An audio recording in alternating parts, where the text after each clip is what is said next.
this is probably gonna make people mad, but sticking through with something that you already feel misaligned with early, thinking that it's just you learning the game, is probably one of the biggest mistakes that you could be making. This is just my opinion, but I give props to the people who ended up quitting early, not because they weren't competent, but because they realized that what they were doing was not going to help their end picture. So hear me out. On paper, I look like a serial quitter. And I hate to say it, but I've tried so many different things, and most of them were profitable. For some reason, I just never stuck around to scale them up. I started to recognize that I had this pattern, and it took me forever to figure out why I always wanted to leave. And here's the thing that a lot of people don't realize, and I didn't either until I sat down to think about what my ideal life would look like. And once I started to think about how I'd reverse engineer it, the question I would answer as an ambitious individual who would always be working on something until their final days: what do I want my work to look like at that point? And then it hit me.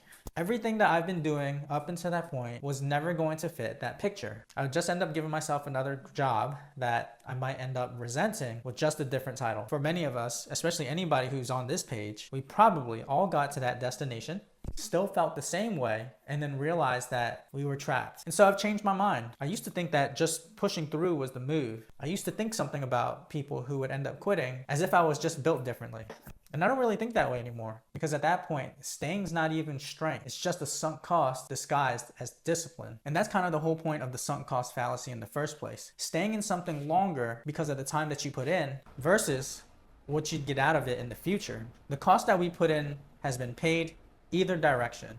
So the only question is, what are you willing to sacrifice in the future? And I really don't think it's spoken about enough, that the biggest regret isn't leaving even if you fail, but it's staying so long that you never find out what could have been. In fact, we're never quitting the end goal, which is really to build a life on our terms. We're just smart enough to stop testing the same thing over and over when it already failed our tests, because doing the same thing again and again and expecting a different result is not discipline. That's the definition of insanity.